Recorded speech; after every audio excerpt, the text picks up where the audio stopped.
Je me tiens aujourd'hui devant vous pour vous informer que j'ai officiellement saisi la Cour constitutionnelle aux fins d'invalider les candidatures à l'élection présidentielle du 12 avril 2025. Cette démarche s'inscrit dans le cadre du respect des principes fondamentaux de notre démocratie et vise à dénoncer les graves irrégularités qui entachent le processus électoral. En effet, plusieurs éléments compromettent la légitimité de cette élection. D'une part, l'inapplicabilité juridique de l'article 170 du Code électoral qui rend tous les candidats techniquement inéligibles. D'autre part, l'organisation biaisée du scrutin sous l'autorité du ministre de l'Intérieur, nommé par le président de la transition, lui-même candidat, et enfin la composition des commissions électorales, largement dominée par les apparatchiks du pouvoir précédent.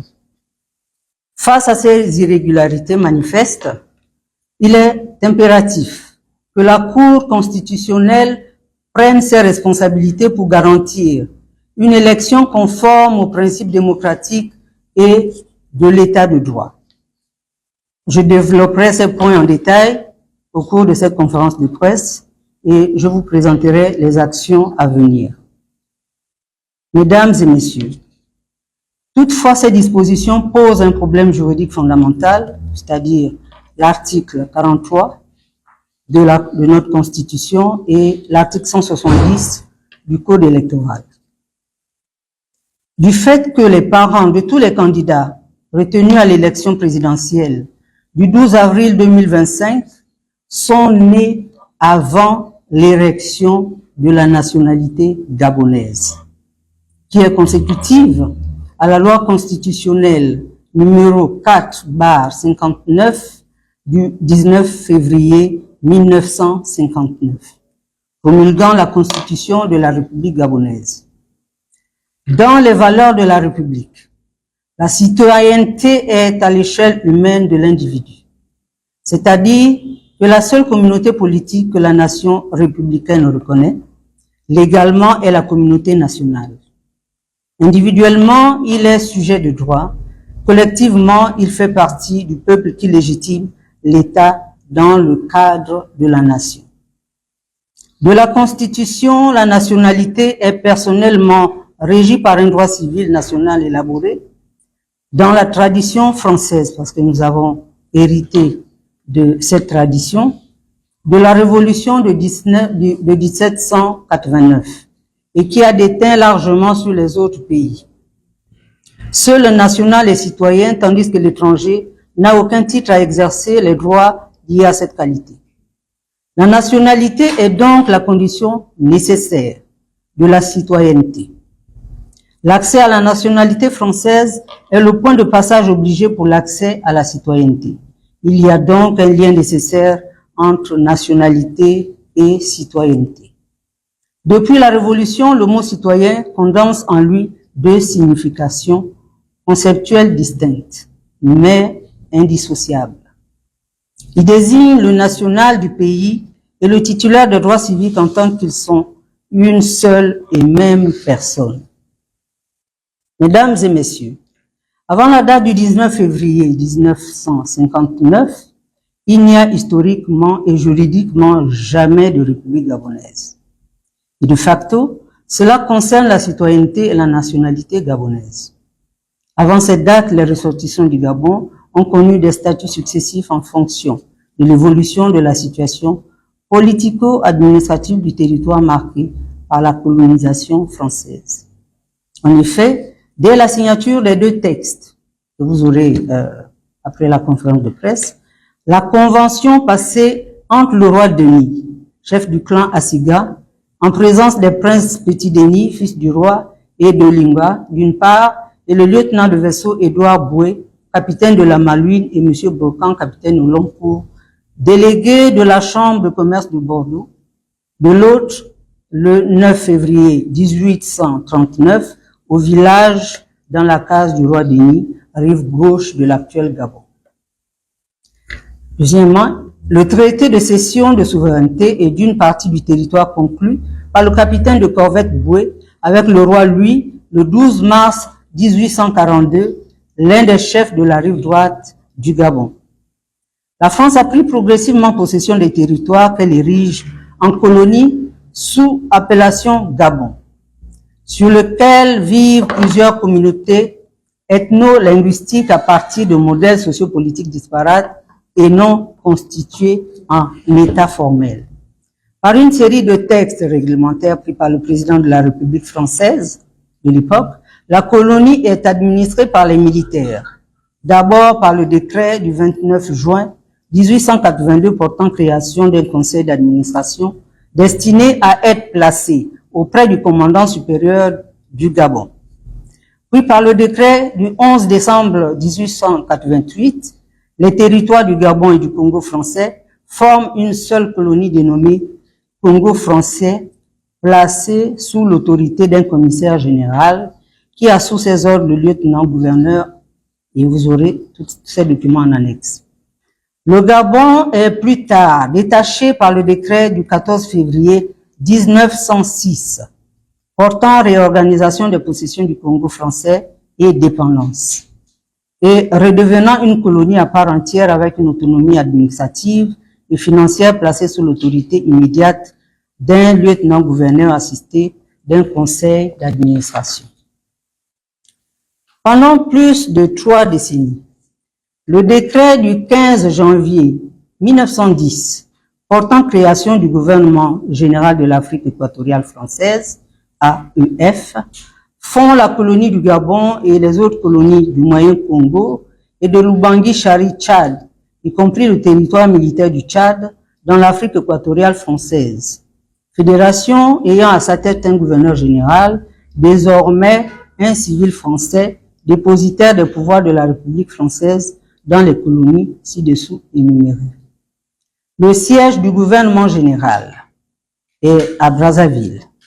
Durant toute cette période, les ressortissants du Gabon, à l'instar des autres colonies françaises d'Afrique, ont le statut d'indigène comme le rappelle le décret du 22 mars 1924, réorganisant la justice indigène en Afrique occidentale française à son article 2 comme suit.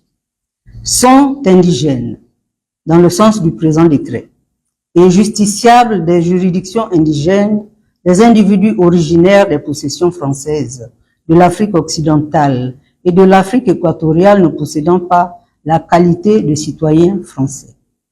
Et ceux qui sont originaires des pays placés sous mandat, ainsi que des pays étrangers, compris entre ces territoires ou pays limitrophes, qui n'ont pas dans leur pays le statut de nationaux européens. Nous faisons toute cette histoire, vous comprendrez aisément pourquoi, vers la fin de notre propos. Chers compatriotes, en clair, ce sont les non-citoyens ne disposant d'aucune nationalité formelle et sur les actes de naissance des indigènes établis par l'administration coloniale, il est fait mention de la coutume. Par exemple, Banjabi, Bapounou, Fang, mais il n'y avait pas du tout de nationalité. Et non la nationalité des parents du nouveau-né.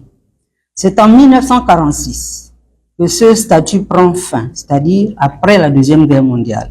Dans un premier temps, par les 3 textes législatifs et réglementaires qui suivent.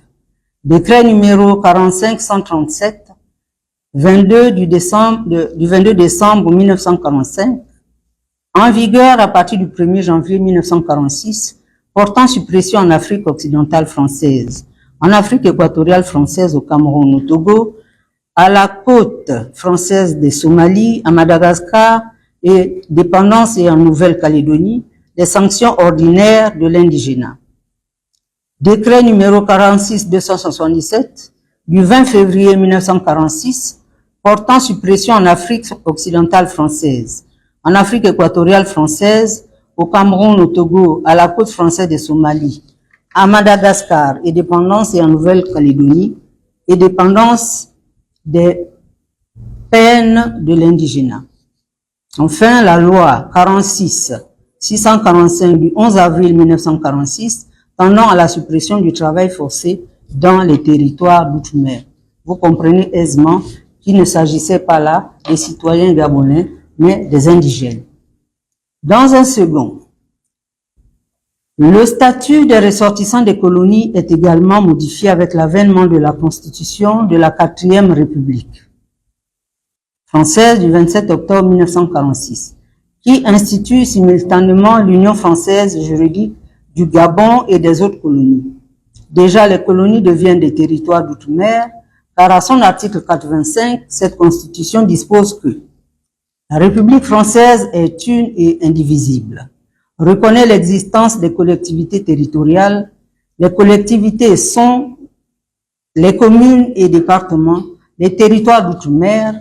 Dans ce cadre, le Gabon intègre un grand ensemble, car à l'article 60 de la Constitution, l'Union française est formée d'une part de la République française qui comprend la France métropolitaine, les départements et les territoires d'outre-mer, d'autre part les territoires des États associés. Ce changement s'accompagne d'un accès à la citoyenneté et à la nationalité française des indigènes. Comme le dispose l'article 80, tous les ressortissants des territoires d'outre-mer ont la qualité de citoyens, au même titre que les nationaux français de la métropole ou des territoires d'outre-mer. Des lois particulières établiront les conditions dans lesquelles ils exerceront leurs droits de citoyens. L'article 81. Tous les nationaux français et les ressortissants de l'Union française ont la qualité de citoyens de l'Union française qui leur assure la jouissance des droits et libertés garantis par le préambule de la présente Constitution. En définitive, les ressortissants du Gabon acquièrent dès octobre 1946 la nationalité française. La nationalité gabonaise survient seulement avec l'avènement de la République gabonaise le 19 février 1959. Et le préambule de la Constitution y afférente énonce à ce titre que le peuple gabonais, répondant à l'offre faite par la République française dans le préambule de la Constitution du 4 octobre 1958, conscient de sa responsabilité devant Dieu, animé par la volonté d'assurer la liberté et la dignité de l'être humain, d'ordonner la vie comme d'après les principes de la justice sociale, confirme la délibération de l'Assemblée territoriale qui, le 28 novembre 1958, a opté pour le statut d'État membre de la communauté, proclame solennellement son attachement aux principes définis dans le préambule de la dite Constitution et notamment à la Déclaration des droits de l'homme et du citoyen de 1789. Complété par le préambule de la Constitution de 1946, ainsi qu'à la Déclaration universelle des droits de l'homme adoptée par l'Assemblée générale des Nations unies le 10 décembre 1948. Le peuple gabonais, chers compatriotes, naît donc en ce moment, c'est-à-dire en 1959. Et après l'accession du pays à l'indépendance nationale, tous ceux qui sont nés ou présents sur le sol gabonais acquièrent la nationalité en transcrivant leurs actes de naissance français en actes gabonais à partir de 1959. Ou en se faisant établir des jugements supplétifs ou reconstitutifs. En filigrane, les premiers nés gabonais indiqués sur les actes de naissance avec la mention en tête République gabonaise se comptent après février 1959. Eu égard à tout ce qui précède, l'article 43 de la Constitution du 19 décembre 2024 et l'application stricte de l'article 170 du Code électoral du 22 janvier 2025 rendent tout candidat inéligible. Compte tenu de ce que les parents sont nés avant le 19 février 1959, il y a violation des dispositions constitutionnelles et législatives. Nous sommes donc là pour dénoncer une situation inacceptable qui met en péril la démocratie et l'état de droit au Gabon. Trois éléments majeurs nous conduisent à tirer la sonnette d'alarme. D'une part, l'application aberrante de l'article 170 du Code électoral. D'autre part, l'organisation biaisée du scrutin présidentiel. Enfin, la composition partielle des commissions électorales. Une disposition juridique incohérente et inacceptable. L'article 170 du Code électoral, en son alinéa premier, dispose que sont éligibles à la présidence de la République tout Gabonais de deux sexes remplissant les conditions ci-après. Être né Gabonais, d'au moins un parent Gabonais, lui-même né Gabonais. Si nous faisons un petit calcul, à partir de 1959, on ne peut pas avoir de candidats éligibles à cette élection. C'est la raison pour laquelle nous avions fait une campagne pour le non objectif. À cause de ces incohérences-là, on avait vu loin, mais personne ne voulait écouter. Et là, nous sommes dans l'impasse. Donc cette disposition, à première vue anodine, conduit en réalité à une impasse juridique et institutionnelle. En effet, le Gabon n'a accédé à l'indépendance que le 17 août 1960. Avant cette date, tous les Gabonais étaient juridiquement considérés comme des ressortissants d'un territoire français d'outre-mer. Ainsi, il est strictement impossible qu'un quelconque candidat aujourd'hui remplisse cette condition, puisque leurs grands-parents ne pouvaient pas, par définition, être nés Gabonais avant 1960. Cela signifie donc qu'aucun des candidats à la présidence n'est éligible, rendant ce scrutin juridiquement nul et sans effet. Nous exigeons donc que la Cour constitutionnelle prenne ses responsabilités en suspendant immédiatement ou en déclarant les candidats inéligibles, tous autant qu'ils sont,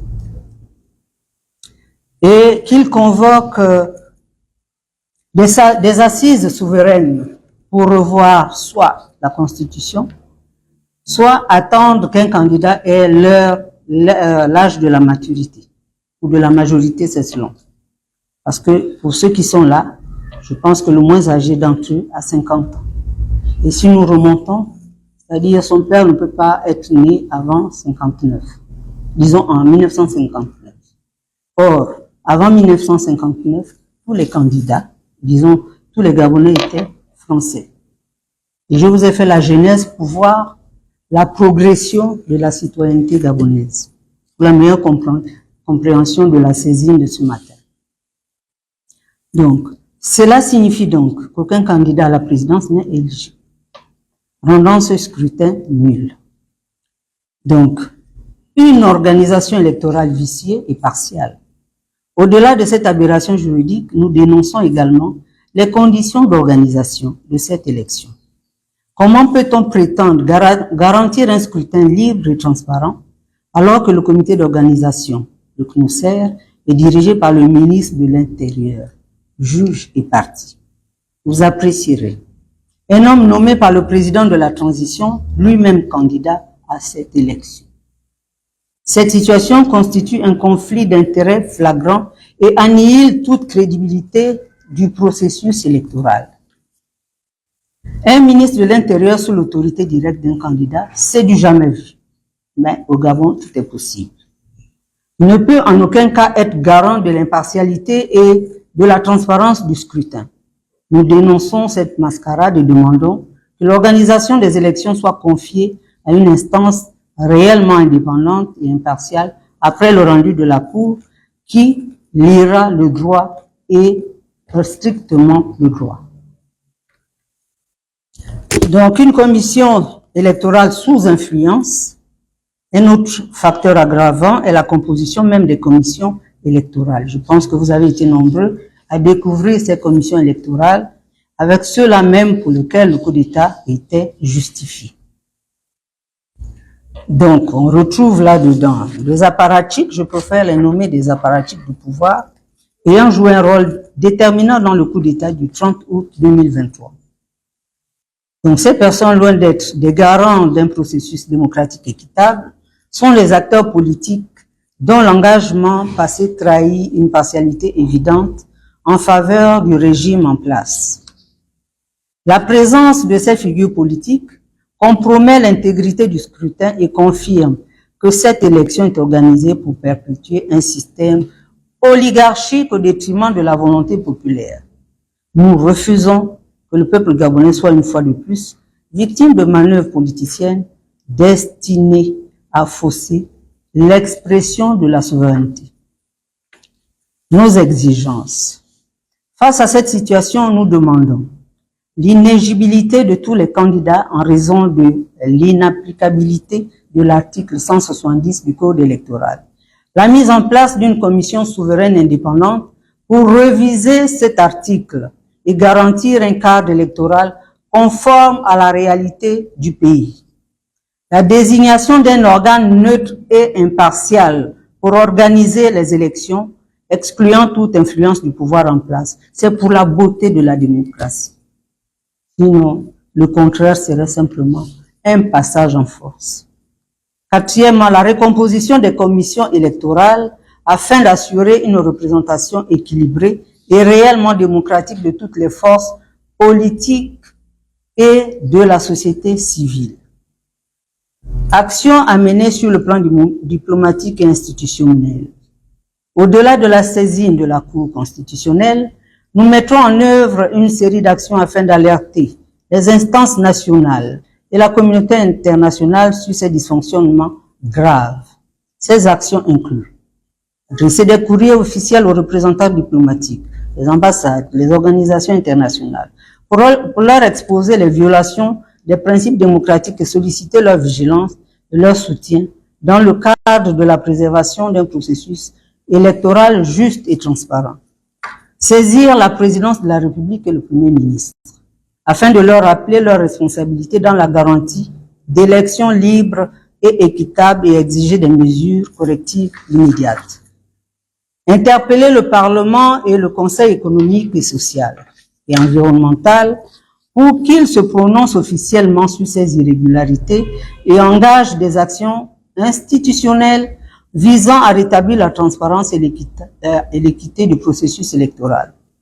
Organiser des rencontres avec la société civile et les partis politiques afin de renforcer une mobilisation citoyenne et politique autour de la nécessité d'une élection crédible et impartiale.